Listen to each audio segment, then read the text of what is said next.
నారాయణం నమస్కృత్య నరం చైవ నరోత్తమం దేవీం సరస్వతీం వ్యాసం తతో జయముదీరయేత్.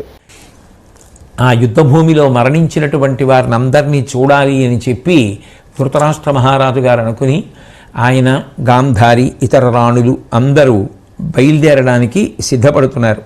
అటువంటి సమయంలో అవతల వైపు నుంచి ఇక కౌరవ సైన్యంలో యుద్ధం చెయ్యగా మిగిలినటువంటి కృపాచార్యుడు, అశ్వత్థామ, కృతవర్మ ముగ్గురు కూడా వచ్చారు. వచ్చి ధృతరాష్ట్రుడిని కలుసుకొని, నీ కుమారుడైనటువంటి దుర్యోధనుడు అద్భుతమైనటువంటి యుద్ధం చేశాడు, తెగటార్చగలిగినంత మందిని తెగటార్చాడు, చిట్ట చివరికి ఇంద్రాది దేవతలను మెప్పించేటటువంటి రీతిలో యుద్ధం చేసి వాళ్ళకి అతిథిగా స్వర్గలోకానికి వెళ్ళాడు.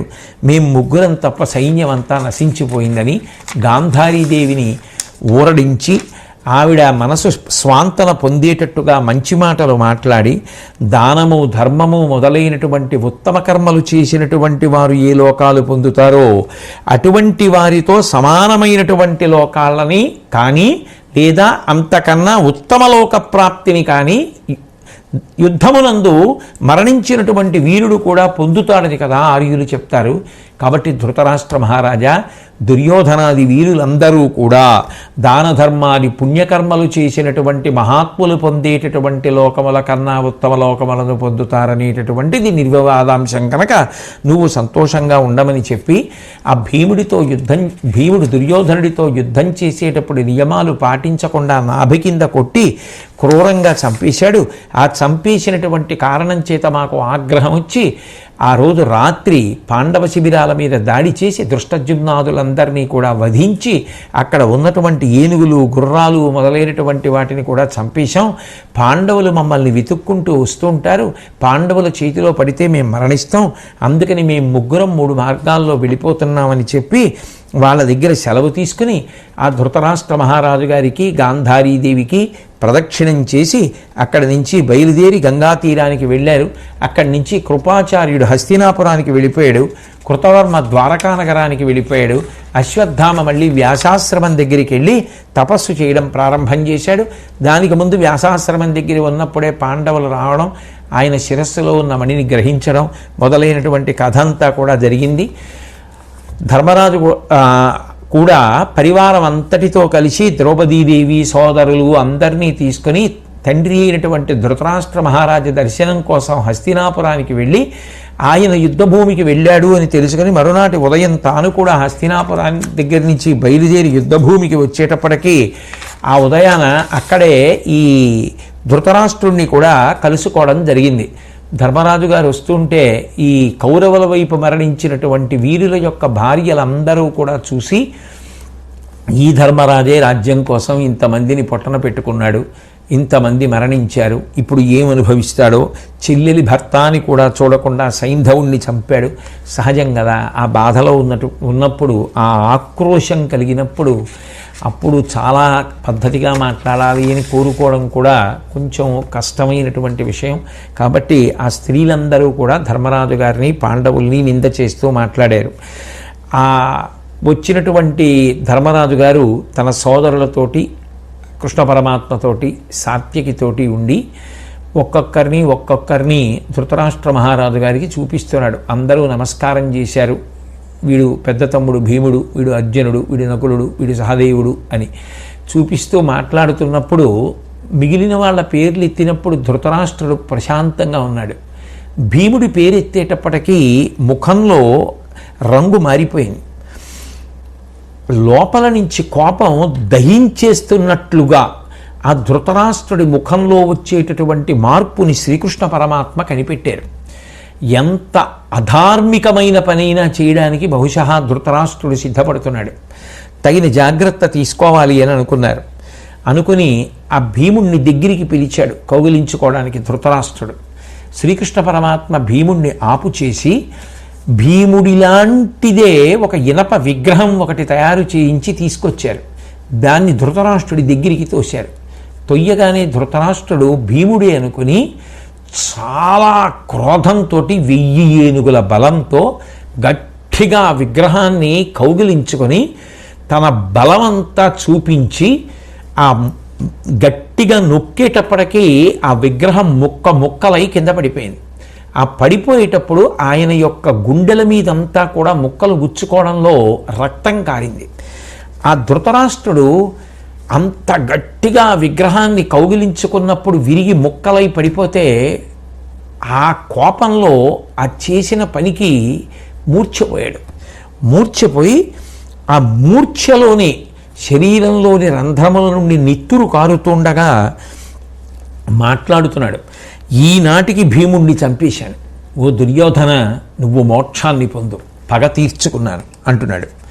అంటూ మూర్ఛ నుండి తెలివి వచ్చిన తర్వాత ఏమీ తెలియని వాళ్ళ అమాయకుళ్ళ భీముడి పేరెత్తి నాయనా భీమా ఎక్కడున్నావు అని దొంగ ఏడుపు మొదలెడితే శ్రీకృష్ణ పరమాత్మ అప్పుడు భీముణ్ణి దగ్గరికి పంపించి, ధృతరాష్ట్ర మహారాజా నువ్వు ఏం చేద్దామనుకున్నావు అనేటటువంటిది లోకానికి అంతటికీ తెలిసిపోయింది. నువ్వు గ్రుడ్డి మహారాజు కానీ వీళ్ళందరికీ కళ్ళు ఉన్నాయిగా, నువ్వేం చేశావో తెలిసిపోయిందిగా, నువ్వేమన్నావో వినపడింది కదా అని చెప్పి, అడలనీటికి నీ చేత పడడు భీముడు, ఇప్పుడు భంజింపబడినది ఇనుప రూపు, వినుము నీ కోపమెరిగియు వెనుక కథని దిగిచి ఏను నీ ముందట దీని నిడితి. నీ కోపం, నీ అధార్మికమైనటువంటి చేష్టితములు, నువ్వు ఎంత పనైనా చేస్తావనే భీముడిని నీ దగ్గరికి రాకుండా ఆపి ఇనప విగ్రహాన్ని పంపించాను. కాబట్టి భీముడికి ఏదో అయిపోయిందని నువ్వేం బెంగపెట్టుకోకు, భీముడికి ఏమీ అవ్వలేదు, ఆయనేం మరణించలేదు, చక్కగా ఉన్నాడు, ఇదిగో భీముడు చూడు అని పంపించాడు. పంపించి నువ్వు నీ భుజములు సామాన్యమైనటువంటివా, దాని బలం సామాన్యమైందా, ప్రళయకాలంలో విజృంభించేటటువంటి రుద్రుడి యొక్క కోరలు ఎలా ఉంటాయో నీ భుజములు అటువంటివి, అందుకని ఈయన్ని తప్పించాను. ఇన్ని కష్టాలు పడ్డావు, ఇన్ని పాపాలు చేశావు, ఎవ్వరి మాట వినలేదు, వాళ్ళ రాజ్యం తీసుకుందాం అనుకున్నావు, వాళ్ళన్ని కష్టాలు పడ్డారు, నీ తమ్ముడి బిడ్డలు పిల్లలందరూ చచ్చిపోయారు, ఇంకా ఏం సాధిద్దామనుకుని భీముణ్ణి చంపేద్దామని అనుకున్నావు. వినుమొకని నేల భవదనుజుని పుత్రుల నెల్ల చంప చొప్పడినను నీ తనయులు మగుడుగ ఒత్తురే అనయము పాపంబు చేసి తారడిబోవన్. ఓ ధృతరాష్ట్ర మహారాజా, భీముణ్ణి ఒక్కడినేంటి, పాండురాజు కుమారులు 5గురిని చంపేశావు అనుకో, నీ కొడుకులు వస్తారా, బ్రతికి రారు కదా, ఎందుకు ఇంకా ఇంకా పాపం మూట కట్టుకునేటటువంటి పనులు చేస్తావు. ఇప్పుడు నువ్వు చేసినటువంటి పని వలన నీ జీవితంలో ఇంతకాలం ఎంత అపకీర్తి పొందావో దానికి తోడుగా శాశ్వతమైనటువంటి అపనింద అపకీర్తి ఇంకా పెరగడానికి తగినటువంటి పని చేసుకోగలిగావు తప్ప నువ్వు ఈ పని చేసి ఏం సాధించావు అని అంటుండగా అక్కడ ఉన్న పరిచారికలు తీసుకొచ్చి ధృతరాష్ట్రుడికి నీళ్ళు ఇచ్చారు. ఆ ఒళ్ళంతా కడుక్కున్నాడు. కడుక్కుని ఆ రక్తాన్నంతటినీ కడిగేసుకున్న తర్వాత శ్రీకృష్ణ పరమాత్మ కాల్చి వాత పెట్టారంటారే అలా అడిగారు. జగతీశ వేదముల్ చదివితి శాస్త్రముల్ వింటి వర్తిల్లితి వృద్ధగోష్ఠి అఖిల పురాణ పర్యాలోచనము చేసితి ఎల్ల ధర్మంబులు నిరుగుదువు ఇట్లు నీ తప్పు తలపక నెవ్వగ బొందెదు కనలెదువు ఏను శంతనసుతుండు గురుడును విదురుండు కూర్కొని చెవుల పోయమే సవిశేష కార్యవచనములు సంజయుడు పెక్కు వరుసలు భయ బల విధంబుల తెలియగ పలుకడెట్లు నీకు ఆ బుద్ధులన్నీయూ నెమ్మనమున చేర్పబోలవా ఇంకేమి చేయవచ్చు. ఓ ధృతరాష్ట్ర మహారాజా, వేదాలు చదివావు, శాస్త్రాలు చదివావు, పెద్దలతో తిరిగావు, వాళ్ళు చెప్పిన మాటలు విన్నావు, అన్ని ధర్మాలు తెలిసినటువంటి వాడివి, అయినా కూడా ఇలా తప్పులతో కూడుకున్నటువంటి జీవన విధానాన్ని అవలంబించడం అనేటటువంటిది నీకు ఎంతవరకు సబబు? నీకు నేను చెప్పాను, భీష్ముడు చెప్పాడు, ద్రోణుడు చెప్పాడు, విదురుడు చెప్పాడు, ఉభయ సైన్యాలకి ఉన్నటువంటి బలాబలముల గురించి సంజయుడు చెప్పాడు. మామూలుగా కాదు, నీ చెవిలో కూరి చెప్పాం, విన్నావా? వినలేదు. వినని దానికి పరిణామం ఏమిటి? నీ పుత్రులు మరణించారు, బంధువులు సైన్యం మరణించారు. దానికి ఇప్పుడు భీముడిని కౌగిలించుకుని చంపేయడానికి ప్రయత్నించడానికి అర్థం ఏమైనా ఉందా? అంటే ఇప్పటికీ నీలో రావలసినటువంటి మార్పు తగినటువంటి రీతిలో రాలేదు. బహుశా భారతం అంతా చదివితే ఒక విషయం మాత్రం అనిపిస్తుంది, మనిషికి ఒకరు చెప్తే వినే గుణం లేకపోతే అంతకన్నా ప్రమాదకరమైనటువంటి బలహీనత వేరొకటి లేదు. ప్రయత్నపూర్వకంగా మనిషి అభ్యాసం చేయవలసింది ఏమిటి అంటే, తనకి తెలియకపోవడం తప్పు కాదు, ఇంకొకరు చెప్పినప్పుడు వినడం నేర్చుకోవాలి. అంతేకాని ఎవరి పేరెత్తినా ఎవరు ఏం చెప్పినా అబ్బే అవన్నీ తప్పు అని తానే పెద్ద అన్నీ తెలిసిన వాళ్ళ మాట్లాడడం, నిర్ణయాలకి రావడం పరమ ప్రమాదకరమైనటువంటి జీవన విధానం. అది భారతాన్ని పరిశీలిస్తే అర్థమవుతుంది. కాబట్టి కృష్ణ భగవానుడి యొక్క అనుగ్రహం చేత అటువంటి సంస్కారవంతమైన బుద్ధి మనకి ఏర్పడాలి అని భగవంతుడికి నమస్కారం చేద్దాం. శ్రీకృష్ణ పరమాత్మ అంటారు, నీ యొల్లంబొక నియతిన్ కార్యంబాయత్తంబుగనను సంధింపంచేయంజాలవు చెడుతెర్వుంబోన్ పాయంత్రోవవు బలిమింపుత్రిన్. నీకంటూ జీవితంలో ఒక విధానం ఉండాలి. కట్టుబడడం అనేటటువంటిది మనిషికి రావాలి. అది కదా నియమము అన్న మాటకు అర్థం ఏమిటి? ఉల్లంఘించకుండా ఉండుట. నేను దీనికి కట్టుబడతాను. దేనికి కట్టుబడాలి? నీ అంత నువ్వు పెట్టుకుని కట్టుబడ్డం ప్రయోజనకరం కావచ్చు, కాకపోవచ్చు. కాబట్టి దేనికి కట్టుబడాలి?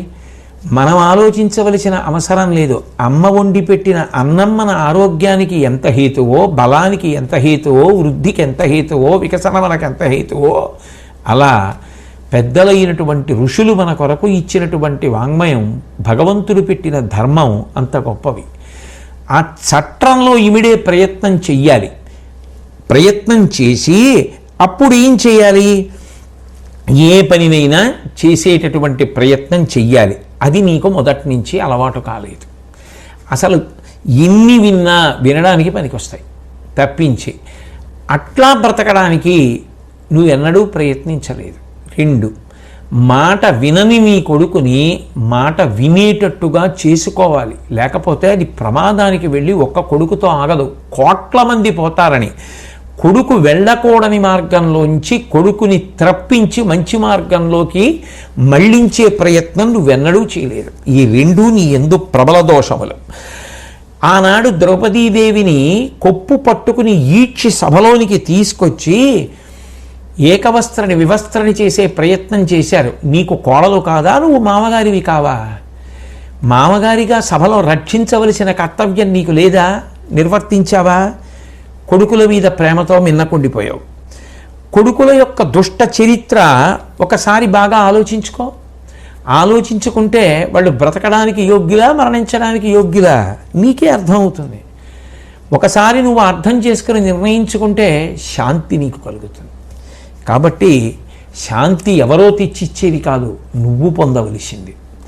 శాంతి పొందడానికి ఏ పద్ధతిలో ఆలోచించాలో ఆ పద్ధతిలో ఆలోచించు, శాంతి పొందుతావు. ఇంకా ఆక్రోశంతో బ్రతకాలనుకుంటే శాంతి పొందలేవు అని అంటూ, ఇప్పుడు కొడుకులు పోయిన తరువాత ఇంకా ఇంత కోపం పెట్టుకుని ప్రవర్తించడం మర్యాదతో కూడుకున్న విధానం కాదని చెప్పిన తరువాత ధృతరాష్ట్రుడు అంగీకరించి, నీ మాటలన్నీ సత్యములే కృష్ణ, కొడుకులు చనిపోయారనేటటువంటి కోపంతో నేను ప్రవర్తించకూడని రీతిలో ప్రవర్తించాను. ఇలా ప్రవర్తించినప్పుడు నువ్వు నన్ను మందలించడం చాలా సహేతుకం. ఇప్పుడు నేను తెలివిని పొందాను, నువ్వు చెప్పిన మాటలు నా తలకెక్కే. కాబట్టి ఇక పైన నేను నా తమ్ముడి కుమారుల్ని నా కుమారులుగానే చూసుకుంటాను, సక్రమమైన రీతిలో నడుచుకుంటాను అని కృష్ణ పరమాత్మతో చెప్పారు. చెప్పిన తర్వాత ఆ భీమార్జున నకుల సహదేవుల్ని చూపించారు. ప్రేమతో ధృతరాష్ట్ర మహారాజు కౌగిలించుకున్నాడు. కౌగిలించుకుని ఆ యుయుత్సుణ్ణి చూశాడు. ఆ ధృతరాష్ట్రుని యొక్క కుమారుడే, ఆయనకు వైశ్య భార్య యందు జన్మించినవాడు. ఆయనని కౌగిలించుకుని సంతోషించాడు. తదనంతరం మీరందరూ వెళ్ళి గాంధారీదేవి దర్శనం చేయండి అన్నాడు. పాండవులందరూ కూడా గాంధారి దగ్గరికి వెళ్ళారు. పాండవులు వచ్చారు అనేటప్పటికీ ఆ కుంతీదేవి యొక్క 5 కుమారులు బ్రతికున్నారు, నా కుమారుడు ఒక్కడు కూడా బ్రతికి లేడు అనేటటువంటి బాధతో ఆ యుద్ధం ధర్మరాజు గారు చేయించబట్టి ఇంత యుద్ధం జరిగింది. దానిలో ధర్మరాజు విజయం పొందాడు, దుర్యోధనుడు అపజయం పొంది మరణించాడు అన్న భావన ఒక్కసారి ఆక్రోశంగా మారగానే గాంధారి ధర్మరాజుని శపించే ప్రయత్నం చేసింది. సమస్త జీవుల యొక్క మనోభావములను గ్రహించగలిగిన శక్తి కలిగిన వ్యాస భగవానుడు సామాజిక కర్తవ్యాన్ని దృష్టిలో పెట్టుకుని వెంటనే అక్కడ ప్రత్యక్షమై గాంధారీదేవి నువ్వు శపించవద్దు ఊరడిల్లు అంటూ పాండవేయాగ్రజుపై నల్కమానుము రాజసంబేల ఈ రాజు ధర్మపరుడు నీవించుక పాటించి వినవమ్మా చెప్పెదా కౌరవశ్రేష్ఠుడనికి చనుచుండి తల్లి దీవెనయుమ్ము జయముగా నాకని పలికిన ఆ కుమారుతోడని పేర్మికి నీడుగా కొడుకా ఎక్కడ నుండు ధర్మమక్కడకు జయము సేరుననవే భూరి ఘోర యుద్ధంబున గెలుపుకొనిరిగాన తలప ధర్మపరుల కాగవలయు పాండుతనూజులు అసూయలేని బుద్ధి చూడుమెట్లు. వ్యాసభగవానుడు వచ్చి మాట్లాడుతూ ఎందుకమ్మా పాండవుల మీద ఆగ్రహం చూపిస్తావు, ఎందుకమ్మా ఈ రజోగుణంతో కూడుకున్నటువంటి బుద్ధి, ఈ ధర్మరాజు పరమ ధార్మికుడు కదా, నువ్వు నేను చెప్తున్నటువంటి మాటల్ని సావధానంగా వినేటటువంటి ప్రయత్నం చెయ్యి. నీ కుమారుడైనటువంటి దుర్యోధనుడు యుద్ధానికి వెడుతూ వచ్చి నీ పాదములకు నమస్కరించి అమ్మా నాకు విజయం కలగాలని ఆశీర్వదించు అన్నాడు. అని అడిగితే నువ్వేమన్నావు అప్పుడు ఆ రోజున? ఎక్కడ ధర్మం ఉంటుందో అక్కడ జయం కలుగుతుందిరా అన్నావు. ఇప్పుడు నీ మాట ప్రకారమే జరిగింది. ధర్మం పాండవుల పక్షాన ఉంది కాబట్టి జయం పాండవులకు కలిగింది. ఇప్పుడు నువ్వు ధార్మికులైనటువంటి పాండవుల్ని శపించడానికి ప్రయత్నించడం న్యాయమా? కాబట్టి అసూయ పొందవద్దు, వాళ్ళ పట్ల నిష్కారణంగా నువ్వు అసూయ చూపించి శపించడానికి ప్రయత్నం చెయ్యవద్దు అంటే అయ్యయ్యో నాకు అసూయ పుట్టడమా, నా మనసులో అసూయ అనేటటువంటిది ఎంత మాత్రము లేదు అని చెప్తూ ఆవిడ ఆ భీమసేనుణ్ణి ఉద్దేశించి ఒక మాట అంది. నేను వీళ్ళు నశించిపోవాలని కోరుకోవడం లేదు, కానీ ఇంతమంది పుత్రులు మరణించారనేటటువంటి దుఃఖం మనసులో పెరిగిపోయినటువంటి కారణం చేత శపించాలని అనుకున్నాను. పాండవులు కుంతీదేవికి ఎంతో, నాకు కూడా అంతే. నాకు తెలుసు దుర్యోధనుడి యొక్క తుంటరితనం చేత, శకుని కర్ణ దుశ్శాసనుల యొక్క దుర్మార్గపు ఆలోచనల చేత అందరూ కలిసి నశించిపోయారు. నాకు ఆ విషయంలో ఏ విధమైనటువంటి అనుమానం లేదు. కానీ నా కోపానికి కారణం ఏమిటంటే ఈ భీముడు దుర్యోధనుడితో యుద్ధం చేసేటప్పుడు నాభికి కింది భాగంలో కొట్టి తొడలు విరిచి దుర్యోధనుడిని చంపచ్చా? తప్పు కదా. యుద్ధ నియమాలు పాటించాలి కదా. పాటించకుండా అట్లా యుద్ధం చేసి నా కొడుకుని చంపాడన్న విషయం నాకు జ్ఞాపకానికి వచ్చినప్పుడు ఆ బాధ నేను తట్టుకోలేకపోతున్నాను. కాబట్టి నాకే కాదు ఎవరికైనా అటువంటిది వింటే కోపం రాకుండా ఉంటుందా? ఎందుకు చేశావు భీమా అని అడిగింది. అడిగితే భీముడు జవాబు చెప్తూ తలపోసి చూడంగ ధర్మమయ్యే అధర్మమయ్యే నే ప్రాణభయంబు కథన అట్లు చేసితి కృపయార సైరింపుము నీది పుత్రుడు లావు నేర్పు కలడు కావున అమ్మెయిగాని ఓర్వంగరాదు అది అట్టులుండే ధర్మాత్మజునకు పాడితో వచ్చనే పరిభవం అతనిచే ద్రౌపది ఏకవస్త్రయు రజస్వలయును కాదే అప్పుడు దయమాలి కొలువున కీడ్చి తేరబంచి ఏమి అనియే అతడు వినవే ఊరుల పుణ్యకాంతకు చూపు టెరుగవే విశుద్ధ చరిత. అమ్మా, దుర్యోధనుణ్ణి చంపినప్పుడు నేను ధర్మం పాటించానో అధర్మం పాటించానో వదిలేయి. నా ప్రాణాలు నేను రక్షించుకోవాలి. నీ కొడుక్కి బలం ఎక్కువ, ఉపాయం ఎక్కువ, కాబట్టి తొడల మీద కొట్టి చంపేశాను, అది వదిలిపెట్టు. అమ్మా, నువ్వు ఒక్క విషయాన్ని గమనించు. నా అన్నగారైనటువంటి ధర్మరాజు నీ కుమారుడైనటువంటి దుర్యోధనుడి వల్ల ఎన్ని కష్టాలు పడ్డాడమ్మా.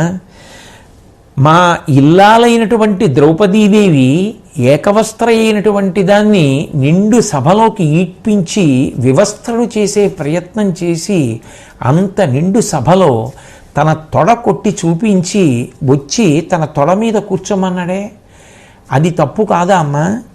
మరి ఆనాడు అటువంటి తప్పు చేసిన వాడి తొడలు విరగ్గొట్టేస్తానని ప్రతిజ్ఞ చేశాను. అసలు నిజానికి ఆ రోజునే ఆ తొడలు చూడడం కింద కొట్టాలి. కానీ ధర్మరాజు గారి మాటకి కట్టుబడి ఊరుకున్నాను. చేసిన ప్రతిజ్ఞ నెరవేర్చుకోవాలి కదా, అందుకని తొడల మీద కొట్టాను. కాబట్టి అమ్మా నువ్వు దానికి అంత తప్పు పట్టవలసిన అవసరం నాకు కనపట్టలేదు. అతడు అలా ప్రవర్తించకూడదు కదా ద్రౌపదీదేవి విషయంలో. నువ్వు కూడా స్త్రీవి కదా అమ్మా, పైగా నీకు కోడలు కదా, కోడలకి కలిగిన కష్టానికి నేను చేసిన ప్రతిజ్ఞ నెరవేర్చుకుంటే నువ్వు దోషం ఎందుకు పడుతున్నావు అంటే గాంధారీదేవి సంతోషించి, సరే దుర్యోధనుడి యొక్క తొడలు నుగ్గు చేశావు, అక్కడ వరకు వదిలిపెట్టు, కానీ ఆ దుశ్శాసనుడి విషయంలో అట్లా ఎందుకు ప్రవర్తించావు? గుండెలు పగలకొట్టి నెత్తురు త్రాగేవే యుద్ధభూమిలో, అట్లా ప్రవర్తించచ్చా అని అడిగితే, దుర్యోధనుడి విషయంలో కూడా నువ్వు ఆ తొడలు విరగొట్టి పడగొట్టావు, దానికి ఏదో కారణం చెప్తున్నావు. మరి దుశ్శాసనుడి విషయంలో అమ్మా నేను దుర్యోధనుడి తొడలు విరగొట్టాను అంటే నిజానికి సభలో ప్రతిజ్ఞ చేసిన తరువాత కూడా నా మనసుని నేను నియంత్రించుకొని కలిసి బ్రతుకుదామని ప్రయత్నించా. అందుకే కృష్ణుడు రాయబారానికి వచ్చినప్పుడు కృష్ణుడితో కబురు చేశా, అన్నదమ్ములం అయ్యుండి ఇతరులు తప్పు పట్టేటట్టుగా మనం ఎందుకు ప్రవర్తించాలి, మనకి యుద్ధం ఎందుకు, ఎవరి భాగాలు వాళ్ళు పంచుకొని కలిసిమెలిసి బ్రతుకుదామని చెప్పాను. కానీ విన్నాడా నీ కొడుకు? రాజ్య విభాగానికి ఒప్పుకోలేదు కదమ్మా, దాని వలన కదా యుద్ధం జరిగింది. యుద్ధం జరిగిన తర్వాత ఎవరి ప్రతిజ్ఞలు వాళ్ళు నెరవేర్చుకుంటారు కదా, అందుకని నాభి కింద కొట్టి పడగొట్టాను. ఇక దుశ్శాసనుడి విషయంలో అమ్మ నీ ప్రశ్న ఏమిటంటావు? వైరిని చంపుదురుగాక వ్రచ్చి నెత్తురెత్తుకొని క్రోలు క్రూరాత్ములు చటనైన ఎన్నడే నీయు కలిగిరే ఈవు తక్క అది వృకోదర వృక విధమసురభంగి. ఓ భీమ, నువ్వు దుశ్శాసనుణ్ణి చంపినటువంటి విధానం ఏమాత్రం అంగీకారయోగ్యం కాదు అని కదమ్మా నువ్వు అంటున్నావు.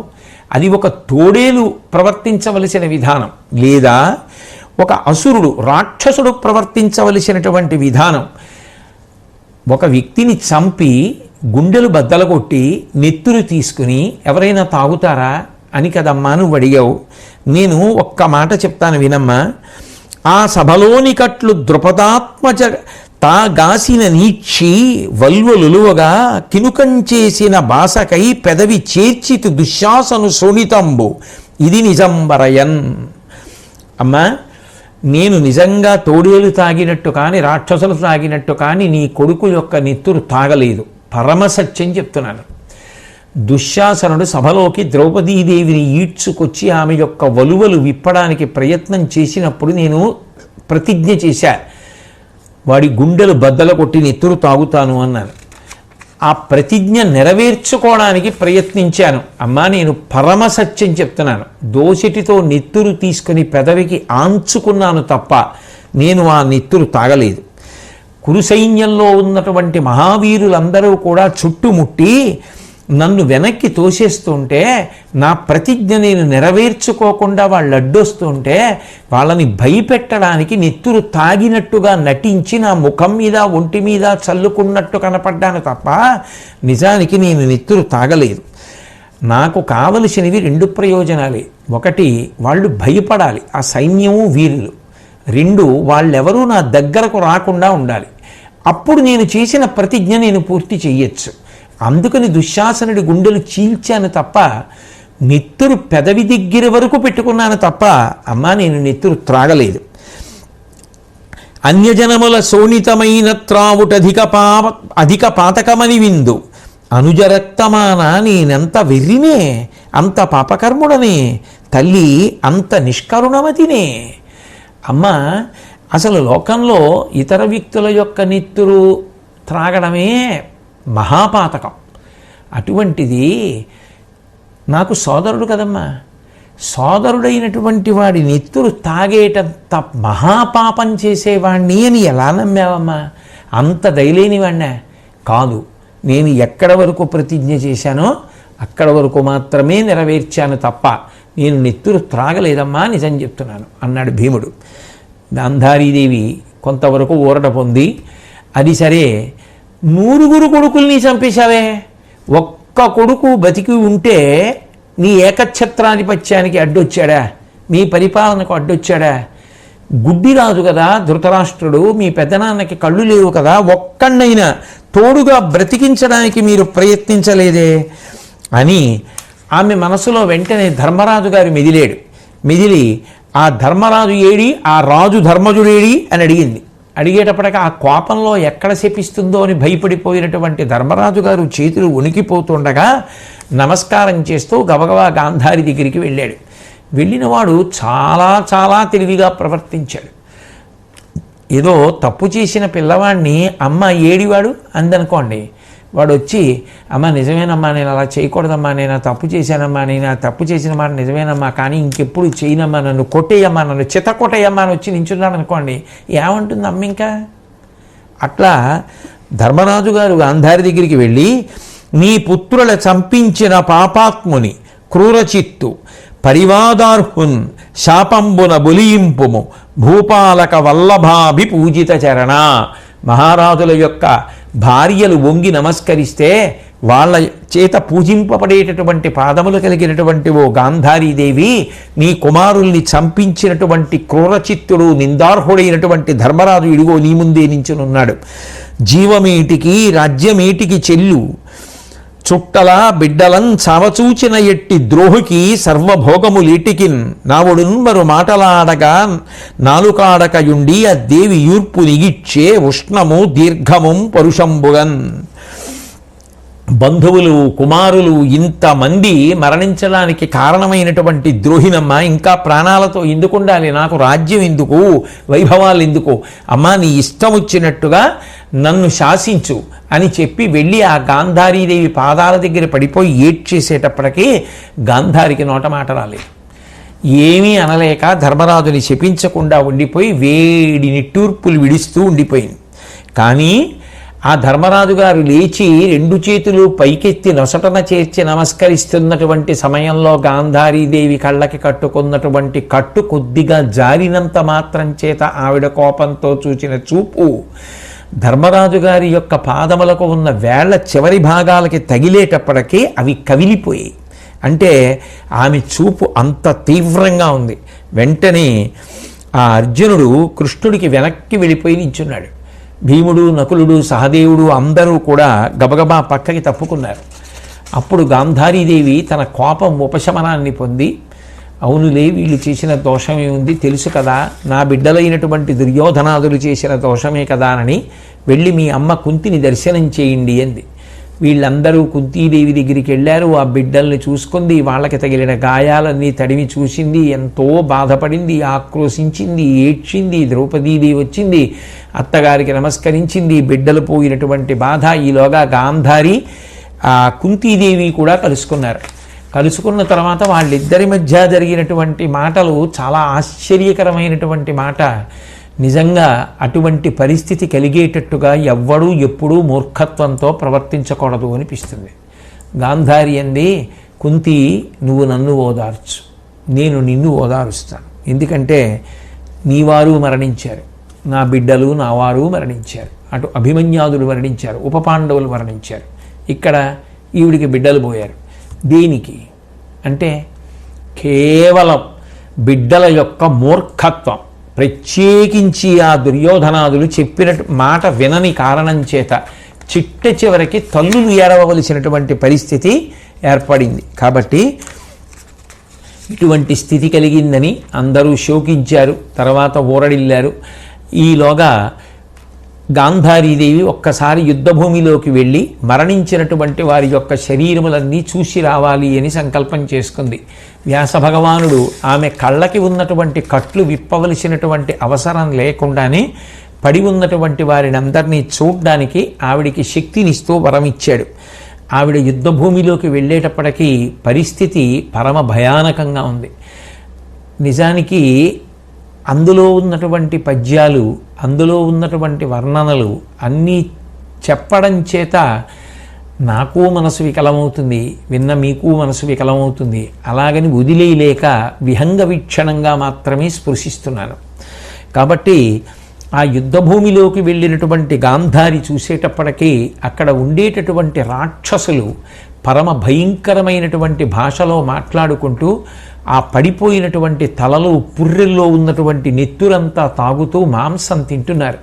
ఎక్కడ చూసినా విరిగిపోయినటువంటి రథాలు, పడిపోయినటువంటి కిరీటాలు, చెల్లాచెదరైపోయినటువంటి ఆభరణాలు, ఏనుగుల యొక్క కళేబరాలు, గుర్రాల యొక్క శరీరాలు, ఎక్కడ చూసినా నెత్తురు గడ్డలు కట్టి ముద్దలు ముద్దలుగా ఉంది. భయంకరమైనటువంటి క్రూర మృగాలు, తోడేళ్ళు, నక్కలు మొదలైనవి వచ్చి శరీరాల్ని పీక్కు తింటున్నాయి. క్రూరమైనటువంటి స్వభావం కలిగినటువంటి పక్షులు, గ్రద్దలు, రాబందులు మొదలైనవి ఆకాశంలో ఎగురుతూ వాలుతూ ఆ రాజుల యొక్క శరీరం మీద వాలి వాళ్ళ శరీరంలో ఉన్నటువంటి మాంసాన్ని పీక్కు తింటున్నాయి. శ్రీకృష్ణ పరమాత్మతో కలిసి యుద్ధభూమిలోకి వెళ్ళినటువంటి గాంధారి ఒక్కొక్కరిని చూపిస్తూ ఆ దుర్యోధనుని చూపించి ఆ కొడుకు అలా అయిపోయాడని, ఆ పడిపోయి శరీరం వదిలిపెట్టేసినటువంటి స్థితిని చూపించి, ఒకప్పుడు గొప్ప గొప్ప పాన్పుల మీద పడుకునేవాడు, రాజలాంఛనాలను పొంది తిరుగుతుంటేవాడు, అటువంటి మర్యాదలు పొందినటువంటి వాడు చిట్ట చివరికి యుద్ధభూమిలో ఇలా కటిక నేల మీద మట్టిలో పడున్నాడు. భార్య భానుమతీదేవి ఆ శరీరం మీద పడి అలా ఏడుస్తోంది, నా కోడలు. ఆ వికర్ణుడు ఆనాడు సభలో ద్రౌపదీదేవి విషయంలో నోరెత్తి ధర్మం కోసం ఆక్రోశించినవాడు. ఆ వికర్ణుడి గురించి నిజంగా గాంధారి చెప్పిన ఒక వాక్యం చదివితే మనసు జలధరిస్తుంది. ఎందుకని అంటే, ఒక పిల్లగ్రద్ద వచ్చి ఆయన ముంజేతిని పొడిచి సంధిని విడగొట్టడానికి ప్రయత్నిస్తోంది. కానీ వింటిని బాగా వింటినారి సారించడం సాధన చేసినటువంటి కారణం చేత బలిసి ఉన్నటువంటి ఆ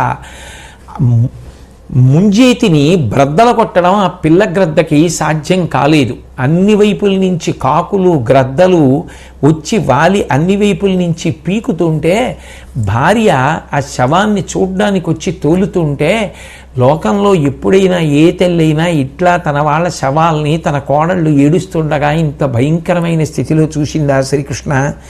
నా జీవితం ఇలా అయిపోయిందని ఆ అభిమన్య కుమారుడు ఇన్నాళ్ళైనా యుద్ధభూమిలో పడిపోతే నిద్రపోతున్నట్టుగా ఉన్నాడు. ఎంత తేజోమూర్తి!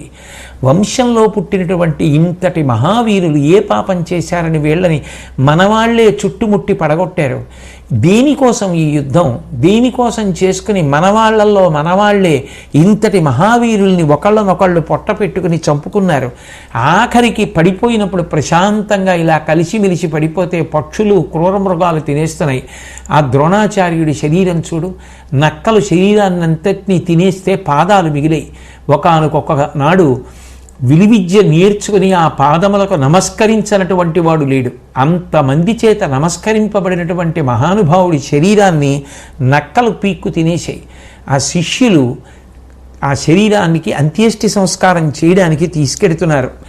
అటువంటి స్థితిలో ఉన్నాడు. ఆ కర్ణుడి భార్యలందరూ గుంపులు గుంపులుగా ఏడుస్తున్నారు.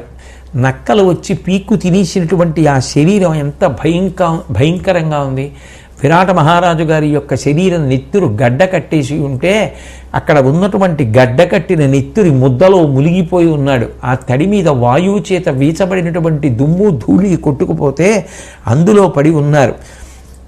భీష్ముడు అంపశయ్య మీద పడుకొని ఉన్నాడు. మహానుభావుడు వంశం నిలబడాలని పెళ్లి చేసుకోవడం మానేసి రాజ్యపరిత్యాగం చేసి ఇంతకాలం రెక్కల కింద పెట్టుకుని రాజ్యాన్ని కాపాడితే, చిట్ట చివరికి కళ్ళ ముందు పిల్లలు యుద్ధం చేసుకుని మరణిస్తే అది చూస్తూ తాను అంపశయ్యని ఎక్కాడు.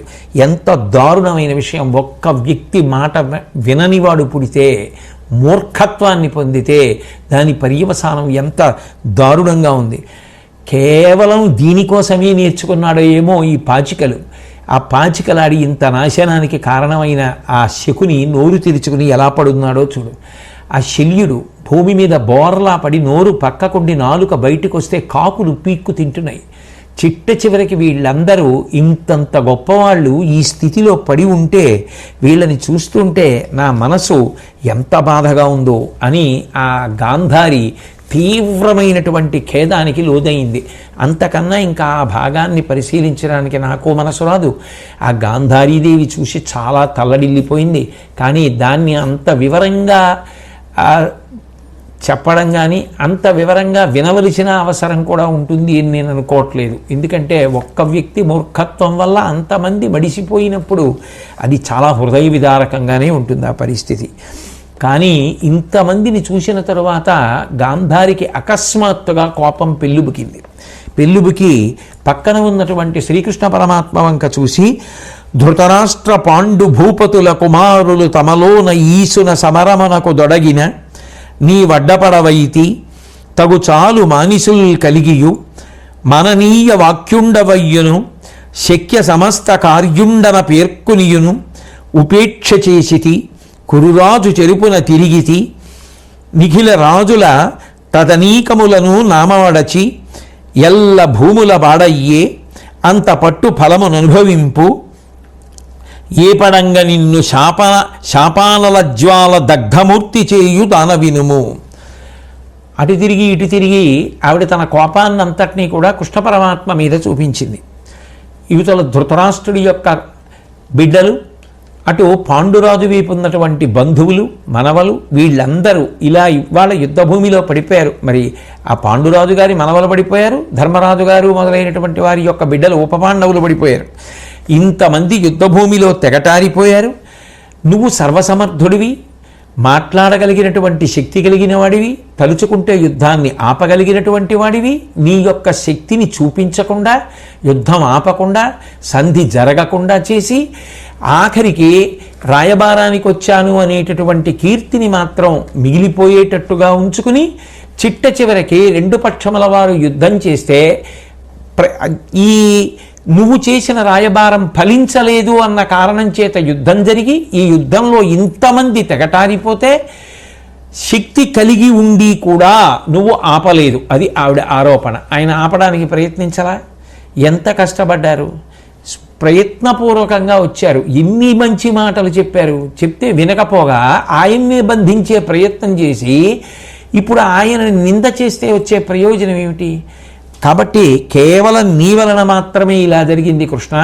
పైగా అనేక మంది రాజులు దుర్యోధనుడికి సహాయం చేయడానికి వచ్చినటువంటి వారందరూ కూడా బంధువులతోటి సైన్యంతో ఈ యుద్ధభూమిలో పడిపోయారు. కాబట్టి నేను నా పాతివ్రత్య శక్తితో ఇంతటి రక్తపాతానికి కారణమైన నిన్ను శపించాలనుకుంటున్నాను అని పూని పాతివ్రత్య పుణ్య ఫలంబున సంపాదితంబైన సారతపము బలి విసాధనముగా పలికెద ఉత్తమ జ్ఞాతుల తమలోని సంగరమున బొలియచేసితిగాన పొలియుదు అన్యోన్య ఘాతకులై భవజ్ఞాతి జనులు నీవును తప్పక నీడాదిగా ముప్పదారగునీడైన అద్దినమున అరయ దిక్కెవ్వరను లేని ఎగ్గలంపు కుచ్చితంబు తెరంగున కూలువాడ ఇట్లు మీ వధూజనములు ఎడ్చువారు పతుల సుతులను బంధుల బనవి.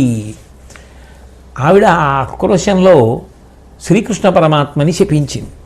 నా యొక్క పాతివ్రత్య పుణ్య ఫలంతో నిన్ను శపిస్తున్నాను. ఇక్కడ జ్ఞాతులైనటువంటి కౌరవులు పాండవులు ఎలా యుద్ధం చేసుకుని వర్ణించారో నీ దగ్గర కూడా జ్ఞాతులైన వారు అలాగే యుద్ధం చేసుకుని ఒకరితో ఒకరు పోరాడి అందరూ మరణిస్తారు. ఇవాల్టి నుంచి ఖచ్చితంగా 36 సంవత్సరముల తర్వాత ఇదే రోజున నువ్వు కూడా పక్కన ఎవ్వరూ లేనటువంటి స్థితిలో చిట్ట చివరికి దిక్కన్నవారు పక్కన ఎవ్వరూ లేకుండా శరీరాన్ని విడిచిపెట్టేస్తావు. కాబట్టి నీ వాళ్ళందరూ కూడా మరణించినటువంటి కారణం చేత ఇప్పుడు ఇక్కడ ఉన్నటువంటి ఈ కాంతలందరూ భర్తల కోసం ఎలా ఏడుస్తున్నారో అలా నీ జ్ఞాతుల యొక్క భార్యలందరూ కూడా ఈడ్చెదరు కాక అని ఆమె శ్రీకృష్ణ పరమాత్మని శపిస్తే అని ఘోరంబుగా పలికిన విని విపుల మనస్కుడైన విష్ణుడు చిరునవ్వున నానన మొప్పగా అవ్వనితకు ఇట్లనియే గౌరవస్తుత్యముగన్ ఆ మహానుభావుడైనటువంటి శ్రీ మహావిష్ణువు శ్రీకృష్ణ పరమాత్మ ఆ గాంధారి అంత కఠినంగా మాట్లాడినప్పటికీ కూడా మనసులో ఏ విధమైనటువంటి వికారమో పొందనటువంటి వారై విశాలమైనటువంటి హృదయంతో ఆ గాంధారితో మాట్లాడుతూ ఆయన అన్నారు, ఇత పూర్వమే అమ్మ మునివరులు శాపం ఇచ్చారు. వాళ్ళు ఇచ్చినటువంటి శాపం కారణంగా మా వాళ్ళు జ్ఞాతులు ఒకరితో ఒకరు కలహించుకొని మరణిస్తారు. అయినా నేను నీకు ఒక విషయం చెప్తాను, అలా జరగవలసినది ఎటూ జరుగుతుంది. మా జ్ఞాతులను చంపగలగడం దేవతలకు కూడా సాధ్యం కాదు. కాబట్టి అంతరించపోవలసినటువంటి సమయం ఆసన్నమైతే వాళ్ళల్లో వాళ్లే కలహించుకుని మరణిస్తారు. కాబట్టి నువ్వు అన్నది జరుగుతుంది, కానీ నువ్వు కొత్తగా అన్నది ఉంది. ఇత పూర్వం మునివరులు ఏ శాపం ఇచ్చారో ఆ శాపమే నాకు ఇచ్చావు. అది కేవలం నీకు కలిగిన ఆవేశం, నీకు కలిగిన కోపంలో అన్నావు కానమ్మా, నేను ఏ విధంగా బాధ్యుణ్ణి? దేనికి నన్ను శపించినట్టు? నాదా కర్తవ్యం, నేనా చెయ్యగలిగిన వాణ్ణి అని అంటే పక్కన ఉన్నటువంటి పాండవులు మొదలైనటువంటి వాళ్ళందరూ కూడా భయంతో బాధతోటి వణికిపోయారు. కృష్ణ పరమాత్మకే అంత ఆపద కలుగుతుందా అని. ఇప్పుడు గాంధారి వంక చూసి కృష్ణ పరమాత్మ, ఓ గాంధారిది, నీ కుమారుడు చేసినటువంటి దుష్కృత్యములు నీకు తెలియవా? నేనేనా? భీష్ముడు చెప్పాడు, ద్రోణుడు చెప్పాడు, బాహ్లీకుడు చెప్పాడు. ఎవరి మాట విన్నాడు? నేను చెప్పలేదంటున్నావు కదా, వాళ్ళు పెద్దలు గారా? వాళ్ళు చెప్పిన మాట విన్నాడా? పోనీ మా సంగతి పక్కన పెట్టు, కన్న తల్లిదండ్రులు కదా, మీరిద్దరూ చెప్పారు కదా, ధృతరాష్ట్రుడు చెప్పాడు, నువ్వు చెప్పావు, మీ మాట విన్నాడా? మీ మాట వినలేదు కదా. మీ ఎవ్వరి మాట కూడా వినలేదు. యుద్ధం జరిగింది, కానీ నేను చెప్పి యుద్ధం తప్పించలేదని నా మీద తప్పు పెట్టడం తప్పు కదా. నా మీద ఎందుకమ్మా తప్పు పెట్టి న్యాయాన్యాయములను పరిశీలించడానికి ప్రయత్నిస్తావు? నీ శోకాన్ని దూరం చేసుకో. నువ్వు విశేషమైనటువంటి శోకానికి లోనైపోయినటువంటి కారణం చేత నేనేదో తప్పు చేసినట్లుగా నీకు కనపడుతోంది. కాబట్టి కీడుకు చావుకు ఏ మనుష్యులు శోకిస్తారో వాళ్ళ దుఃఖం రెండింతలైపోతుంది తప్ప అది ఉపశమించేది కాదు. కాబట్టి రాజుల యొక్క కుమార్తెలు మనసులో ఏం కోరుకుంటారు? ఎప్పుడూ కూడా ఆ యుద్ధానికి అంకితమైనటువంటి హృదయం కలిగిన బిడ్డలు కలగాలని కోరుకుంటారు. అటువంటి సంతానమే కలిగింది కదమ్మా నీకు. కాబట్టి ఇక ఊరడిల్లు అని చెప్తే శ్రీకృష్ణ పరమాత్మని శపించినా కూడా ఆయన అంత ప్రశాంతంగా తాను పరిశీలించుకోవలసినటువంటి మంచి మాటలు మాట్లాడితే ఆ మాటలకు గాంధారి చెవులను కాల్చేసినట్లయింది. ఆవిడికి ఏమీ మాట్లాడలేక ఊరకుండిపోయింది. వెంటనే ధృతరాష్ట్ర మహారాజు ధర్మరాజు దగ్గరికి వచ్చి, ఈ యుద్ధంలో ఎంతమంది చనిపోయారు, నీకేమైనా జ్ఞాపకం ఉంటే చెప్పు అని అడిగాడు.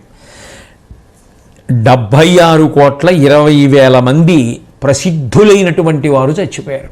76,20,00,000 మంది చనిపోయారు. ఇక ఇతర జనం సామాన్యమైనటువంటి వారు 24,320 మంది చనిపోయారు. అంటే ధృతరాష్ట్రుడు వీళ్ళందరూ ఎటువంటి గతులు పొందారు అని అడిగాడు.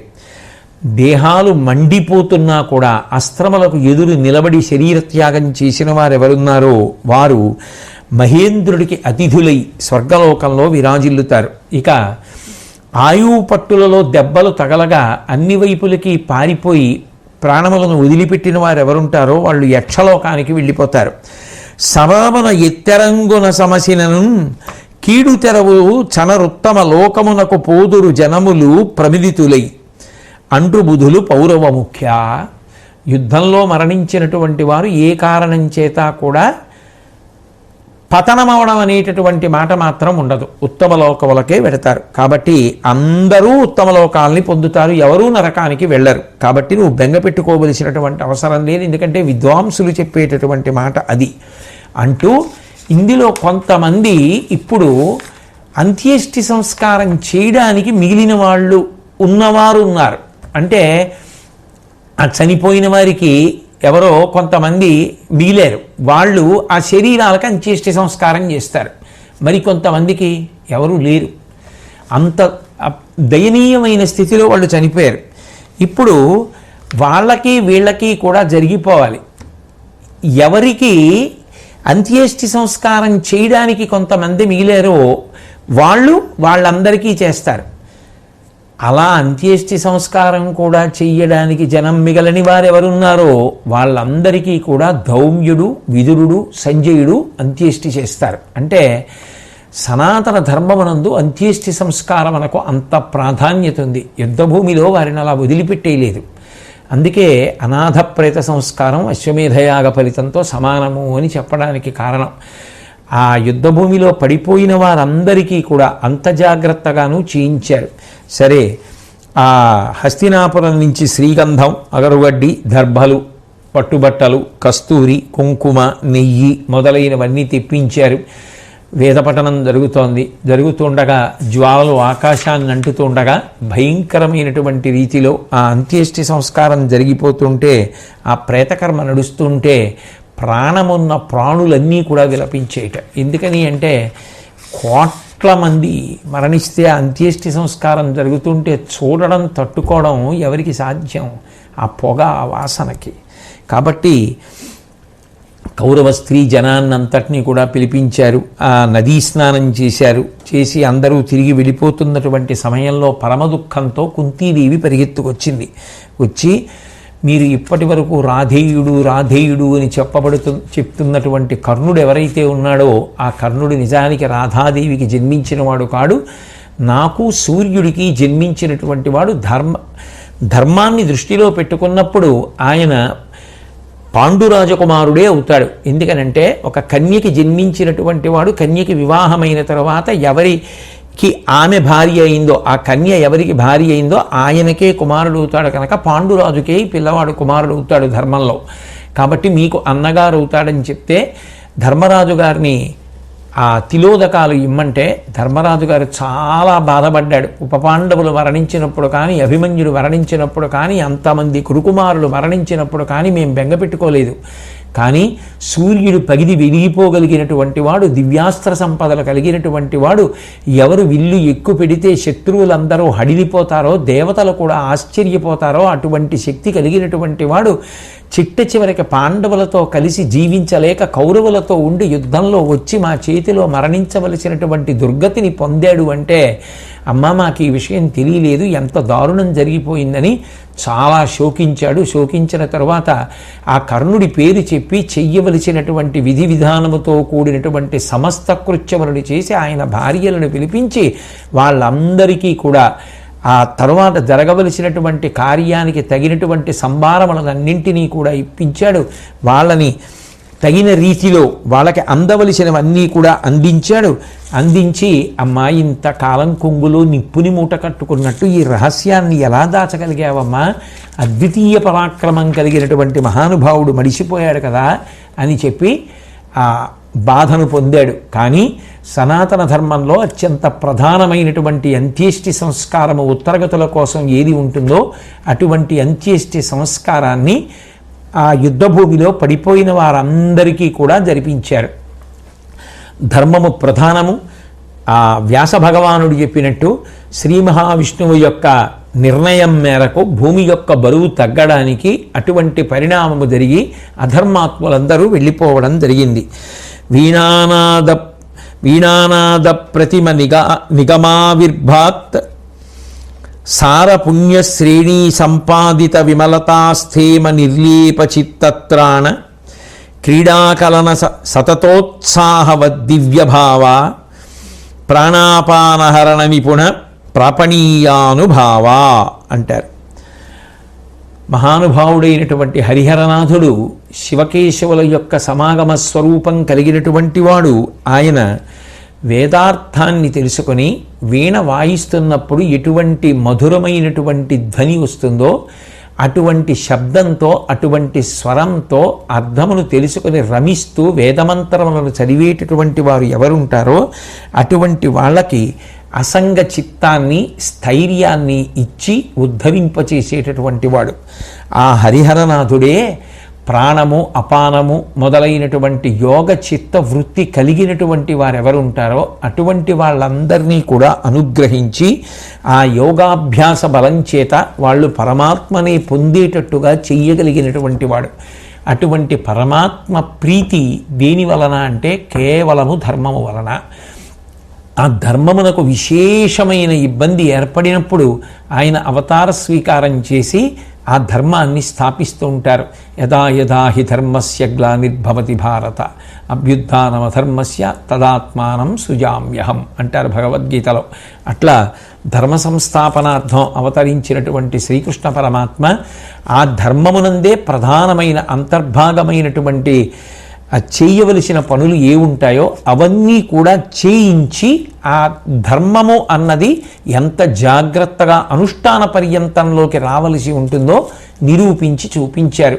అటువంటి ధర్మమును అనుష్ఠించడమే భగవంతుని యొక్క అనుగ్రహమునకు కారణము కనుక అటువంటి ధర్మానుష్ఠానం చేసి సర్వకాలముల యందు సర్వావస్థల యందు భగవంతుని అనుగ్రహమునకు పాత్రులవడానికి వీలుగా బ్రతకడానికి కావలసిన విభూతులను ఆ శ్రీకృష్ణ పరమాత్మ తన నిర్హేతుక కృపాకటాక్ష వీక్షణముల చేత మనకు అనుగ్రహించుగాక అని ప్రార్థన చేస్తూ సెలవు. మళ్ళీ రేపటి రోజున కలుసుకున్నప్పుడు శ్రీకృష్ణ పరమాత్మ నా చేత పలికించినంత మేర పలకగలవాడను. స్వస్తి.